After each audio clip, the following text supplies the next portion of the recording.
Hello friends, welcome to share trader Kannada.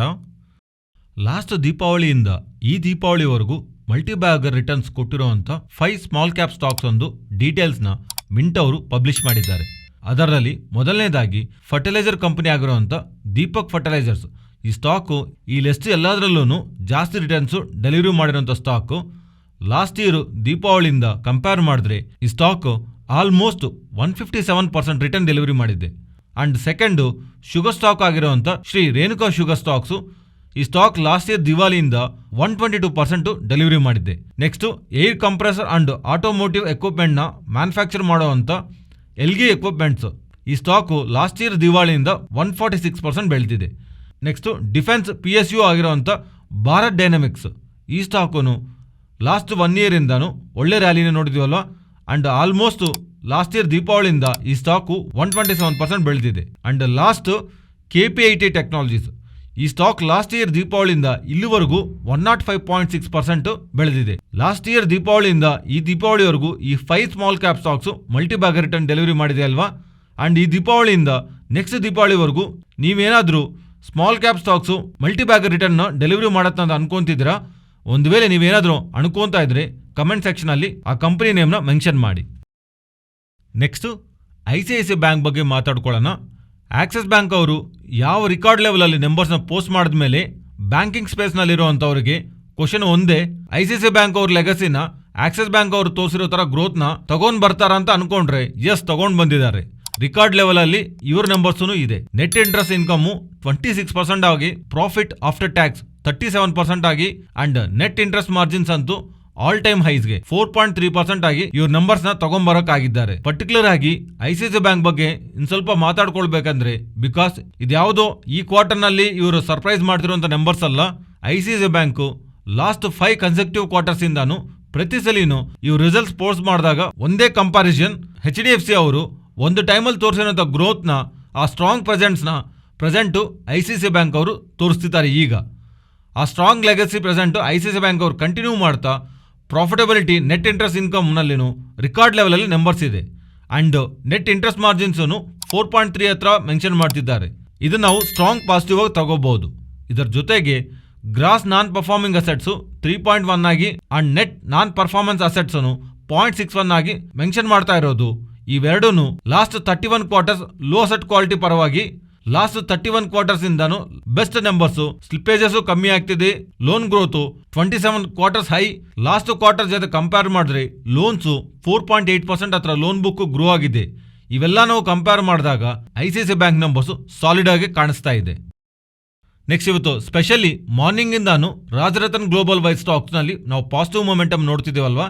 ಇದಕ್ಕೆ reason Rajaratna global ಅವರಿಂದ ಒಂದು ಅಪ್ಡೇಟ್ ಬಂದಿದೆ. ಇವ್ರು ಏನು ಹೇಳ್ತಿದ್ದಾರೆ ಅಂದರೆ, ಥಾಯ್ಲ್ಯಾಂಡ್ನಲ್ಲಿರುವಂಥ ಇವರ ಮ್ಯಾನುಫ್ಯಾಕ್ಚರಿಂಗ್ ಯೂನಿಟ್ಗೆ Thailand environmental policy and planning ಅವರು ATIRA ಇಂದ ಈ ಅಪ್ರೂವಲ್ ಅಂದರೆ ಎನ್ವಿರಾನ್ಮೆಂಟಲ್ ಇಂಪ್ಯಾಕ್ಟ್ ಅಸೆಸ್ಮೆಂಟ್ ಅಪ್ರೂವಲ್ ಬಂದಿರೋ ಥರ ಹೇಳ್ತಿದ್ದಾರೆ. ಈ ಅಪ್ರೂವಲ್ ಬಂದಿರೋದ್ರಿಂದ ನವೆಂಬರ್ 2022 ಇಂದ ಈ ಮ್ಯಾನುಫ್ಯಾಕ್ಚರಿಂಗ್ ಯೂನಿಟ್ನಲ್ಲಿ ಇವರ ಇನ್ಸ್ಟಾಲ್ಡ್ ಕೆಪಾಸಿಟಿ 60,000 TPIಗೆ ಬೆಳ್ತಿರೋ ಥರ ಇವರು ಅಪ್ಡೇಟ್ ಮಾಡ್ತಿದ್ದಾರೆ. ನೆಕ್ಸ್ಟು ಈ ಕ್ವಾರ್ಟರ್ ಇಂದ್ರಪ್ರಸ್ಥ ಗ್ಯಾಸ್ ರಿಲೀಸ್ ಮಾಡಿರುವಂಥ ನಂಬರ್ಸ್ ಏನು ದೊಡ್ಡದಾಗಿ ಗ್ರೋತ್ ಕಾಣಿಸಿಲ್ಲ.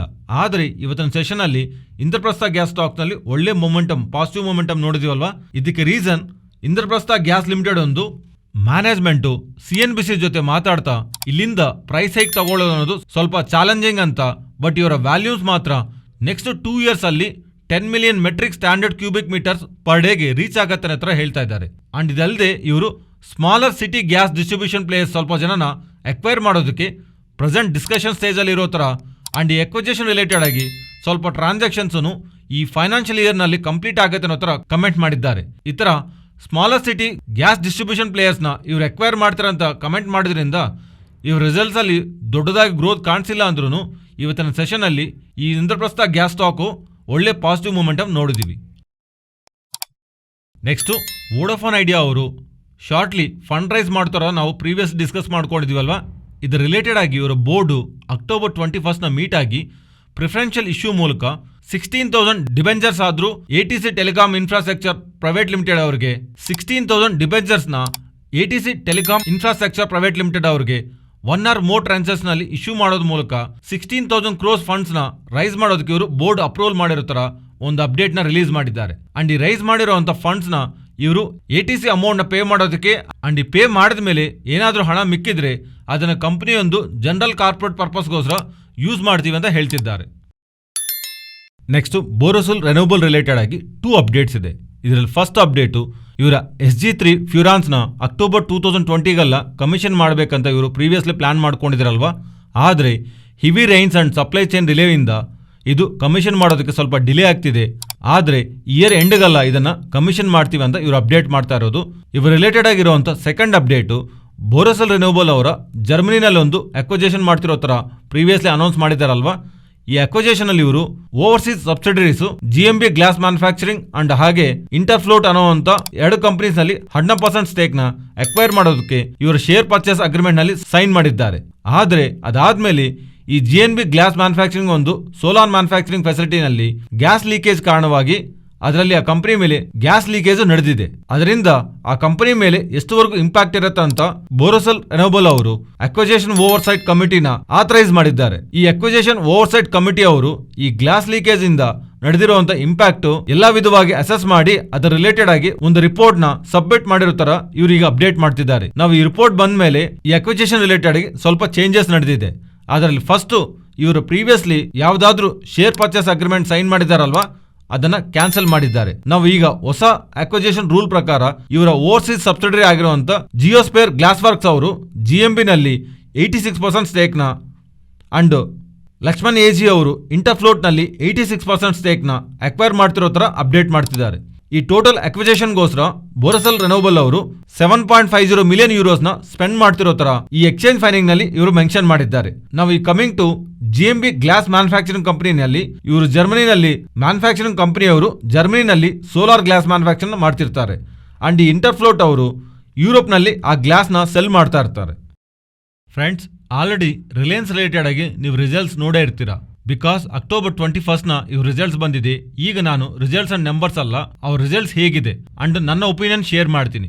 ಇವರ ಟೋಟಲ್ ಡೇಟಾ ನೀವು ಅನಾಲಿಸಿಸ್ ಮಾಡಿದ್ರೆ ಇವರ ರಿಲಯನ್ಸ್ ರಿಟೇಲ್ ಆದ್ರು, ಇವರ ಜಿಯೋ ಡಿಜಿಟಲ್ ಬಿಸ್ನೆಸ್ ಆದ್ರು and OTC oil to chemical business ಇವೆಲ್ಲಾನು ನೀವು ಟ್ರ್ಯಾಕ್ ಮಾಡ್ತಾ ಬಂದಿದ್ರೆ ತುಂಬಾ time back consumer face segment ಅನ್ನೋದು ಇವರ ಬಿಸ್ನೆಸ್ ರಿಲೇಟೆಡ್ ಆಗಿ ತುಂಬಾ ಕಮ್ಮಿ ಇತ್ತು. ಮೀನ್ಸ್ ಡೈರೆಕ್ಟ್ ಆಗಿ ಕನ್ಸ್ಯೂಮರ್ಸ್ ಜೊತೆ ಇವರು ಮಾಡುವಂತ ಬಿಸ್ನೆಸ್ ತುಂಬಾ ಕಮ್ಮಿ ಇತ್ತು. ಆದ್ರೆ ಈಗ Reliance retail and Jio related ಆಗಿ ಆಸ್ ಎ ಕನ್ಸ್ಯೂಮರ್ಸ್ ಇವರು ಪ್ರೊವೈಡ್ ಮಾಡುವಂತ ಬಿಸ್ನೆಸ್ ರಿಲೇಟೆಡ್ ಆಗಿ 50% ಎಬಿಟಾ ಇವರು ಅರ್ನ್ ಮಾಡ್ತಿದ್ದಾರೆ. ಮೀನ್ಸ್ ಒಂದ್ ಟೈಮ್ ಅಲ್ಲಿ ರಿಲಯನ್ಸ್ ಅಂದ್ರೆ ಇವ್ರು ಯಾವ್ದೋ ಒಂದು ಪೆಟ್ರೋಲಿಯಂ ರಿಲೇಟೆಡ್ ಆಗಿ ಇರುವಂತ company oil to chemical business ಜಾಸ್ತಿ ಮಾಡ್ತಾ ಇರ್ತಾರೆ, ಒಂದು ರಿಫೈನಿಂಗ್ ಕಂಪನಿ ಅನ್ನೋ ತರ ಹೆಸರಿತ್ತು. ಅಲ್ಲಿಂದ ಈಗ ರಿಲಯನ್ಸ್ ಅಂದ ತಕ್ಷಣ ರಿಲಯನ್ಸ್ ರಿಟೈಲ್ ಡೈರೆಕ್ಟ್ ಕನ್ಸ್ಯೂಮರ್ ಜೊತೆ ಕಾಂಟ್ಯಾಕ್ಟ್ ಅಲ್ಲಿ ಇರುವಂತ ಬಿಸ್ನೆಸ್ ಮಾಡ್ತಿದ್ದಾರೆ. ಅಂಡ್ ಡಿಜಿಟಲ್ ಸೈಡ್ ಜಿಯೋ ಜೊತೆ ದೊಡ್ಡ ಮೊತ್ತದಲ್ಲಿ ರೆವಿನ್ಯೂಸ್ ಸಂಪಾದನೆ ಮಾಡ್ತಿರೋ ತರ ಪ್ರೆಸೆಂಟ್ ಇವರ ನಂಬರ್ಸ್ ಹೇಳ್ತಿದೆ. 50% of the EBITDA operating profits consumer faced business ಆಗಿರುವಂತ ರಿಲಯನ್ಸ್ ರಿಟೈಲ್ ಅಂಡ್ ಜಿಯೋ ಇಂದ ಇವರು ಸಂಪಾದನೆ ಮಾಡ್ತಾ ಇರೋದು ನಾವು ಪಾಸಿಟಿವ್ ಆಗಿ ತಗೋಬೇಕು. ಟೋಟಲ್ ರಿಸಲ್ಟ್ಸ್ ಅಲ್ಲಿ ವೀಕ್ ಪಾಯಿಂಟ್ ಏನಾದ್ರೂ ಇದೆ ಅಂದ್ರೆ ಇವರ ಆಯಿಲ್ ಟು ಕೆಮಿಕಲ್ ಬಿಸ್ನೆಸ್ ಅದು ಎಕ್ಸ್ಪೆಕ್ಟೇಷನ್ಸ್ ಅಂದ್ರೆ ಬಿಲೋ ಬಂದಿದೆ. ಅಂಡ್ ಇವರ EPC ಬಿಸ್ನೆಸ್ ನ ರಿಸೆಕ್ಷನ್ ಮಾಡ್ತಾ ಇರೋದು ಡಿಮರ್ಜರ್ಸ್ ಪ್ರಕಟಣೆ ಮಾಡಿದ್ದಾರೆ. ಅಂಡ್ ಮೋಸ್ಟ್ ಇಂಪಾರ್ಟೆಂಟ್ ಇವರ financial services business means Jio financial services ಅನ್ನೋ ಒಂದು ಹೊಸ ಕಂಪನಿನ ಸ್ಟಾಕ್ ಮಾರ್ಕೆಟ್ ನಲ್ಲಿ ಲಿಸ್ಟ್ ಮಾಡ್ತಿರೋ ತರ ಅಂಡ್ ಯಾರತ್ರ ಆದ್ರೆ ರಿಲಯನ್ಸ್ ಒಂದು ಶೇರ್ ಇರತ್ತಲ್ಲ ಅಪ್ಕಮಿಂಗ್ ಟೈಮ್ಸ್ ಅಲ್ಲಿ ಸ್ಟಾಕ್ ಮಾರ್ಕೆಟ್ ಅಲ್ಲಿ ಲಿಸ್ಟ್ ಆಗ್ತಿರುವಂತ ಜಿಯೋ ಫೈನಾನ್ಷಿಯಲ್ ಸರ್ವಿಸಸ್ ಶೇರ್ಸ್ ಅವ್ರಿಗೆ ಒಂದು ಕ್ರೆಡಿಟ್ ಆಗತ್ತೆ ಅನ್ನೋ ತರ ಅಪ್ಡೇಟ್ಸ್ ಅಂತೂ ಮಾಡ್ತಿದ್ದಾರೆ. ಇದು ಇಂಟ್ರೆಸ್ಟಿಂಗ್ ಆಗಿ ಕಾಣಿಸುತ್ತೆ. ಈಗ ಬಂದ್ ಲಿಸ್ಟ್ ಆಗತ್ತೆ ಅಂತ ಹೇಳ್ತಿರೋ ಒಂದು ಜಿಯೋ ಫೈನಾನ್ಷಿಯಲ್ ಸರ್ವಿಸಸ್ ಒಂದು ದೊಡ್ಡ ಬಿಸ್ನೆಸ್ ಏನೂ ಅಲ್ಲ.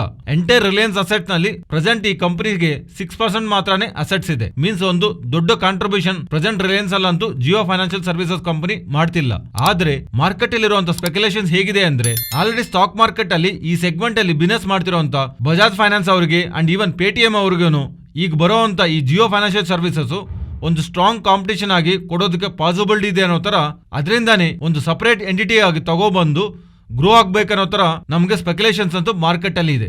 ಸೊ ಓವರ್ ಆಲ್ ರಿಸಲ್ಟ್ಸ್ ಅಲ್ಲಿ oil to chemical business weak ಆಗಿದೆ, ಅದೊಂದು negative point. And APC business demerger ಮಾಡಿ ಜಿಯೋ ಫೈನಾನ್ಷಿಯಲ್ ಸರ್ವಿಸ್ ಅನ್ನೋ ಹೊಸ ಸ್ಟಾಕ್ ಮಾರ್ಕೆಟ್ ನಲ್ಲಿ ಲಿಸ್ಟ್ ಮಾಡ್ತಿದ್ದಾರೆ. ಯಾರತ್ರ ಆದ್ರೆ ರಿಲಯನ್ಸ್ ಒಂದು ಶೇರ್ ಇರುತ್ತಲ್ಲ ಅವ್ರಿಗೆ ಒಂದು ಜಿಯೋ ಫೈನಾನ್ಷಿಯಲ್ ಸರ್ವಿಸ್ ಒಂದು ಶೇರ್ ಬರುತ್ತೆ. ಇವಲ್ಲದೆ ಇಂಪಾರ್ಟೆಂಟ್ ಪಾಯಿಂಟ್ ಇವರ ಡೆಟ್, ಬಿಕಾಸ್ ಪ್ರೀವಿಯಸ್ ಕ್ವಾರ್ಟರ್ ನಲ್ಲಿ ಅದು $7.7 ಬಿಲಿಯನ್ ಇತ್ತು ಇವ್ರ ಸಾಲಗಳು. ಆದ್ರೆ ಅದು ಬೆಳೆದು ಈಗ ಆಲ್ಮೋಸ್ಟ್ $11.7 ಬಿಲಿಯನ್ ಗೆ ಹೋಗಿದೆ. ಇವರ ಡೆಟ್ ಬೆಳೀತಾ ಇರೋದು ಕೇವಲ ವರ್ಕಿಂಗ್ ಕ್ಯಾಪಿಟಲ್ ರಿಲೇಟೆಡ್ ಆಗಿ ಮಾತ್ರನೇ ಅಲ್ಲ, issue 5G spectrum payments related ಆಗಿ ಅಂಡ್ ಕರೆನ್ಸಿ ರಿಲೇಟೆಡ್ ಆಗಿರುವಂತಹ ಇಶ್ಯೂಸ್ ಕಾರಣವಾಗಿ ಇವರ ಡೆಟ್ ಈ ತರ 7.7 ಇಂದ $11 ಬಿಲಿಯನ್ ಬೆಳೀತಾ ಇರೋದನ್ನು ಒಂದು ಕನ್ಸರ್ನ್ ತರ ಮಾರ್ಕೆಟ್ ಕಾಣಿಸ್ತಾ ಇದೆ. ಸೊ ಓವರ್ ಆಲ್ ರಿಸಲ್ಟ್ಸ್ ಆದ್ಮೇಲೆ JP Morgan ಅವರು ರಿಲಯನ್ಸ್ ಟಾರ್ಗೆಟ್ 3065, HSBC ಅವರು 2500 ಅಂಡ್ ಜಫ್ರೀಸ್ ಅವರು 3090 ಆಗಿ ಟಾರ್ಗೆಟ್ ನ ರಿಲಯನ್ಸ್ ಗೆ ಕೊಡ್ತಿದ್ದಾರೆ. ಸೋ ಫಾರ್ ನನಗಂತೂ Reliance numbers over all numbers flat ಆಗಿ ಕಾಣಿಸ್ತಾ ಇದೆ. ಅಷ್ಟೊಂದು ಸರ್ಪ್ರೈಸ್ ಪಾಸಿಟಿವ್ ಆಗೂ ಇಲ್ಲ, ಹಾಗಂತ ನೆಗೆಟಿವ್ ಆಗೂ ಇಲ್ಲ. ಇದು ಫ್ರೆಂಡ್ಸ್ ಇವತ್ತಿನ ವಿಡಿಯೋ.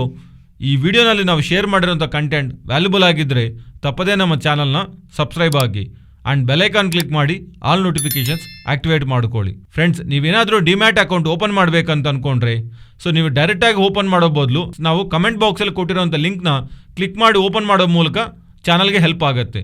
Thank you.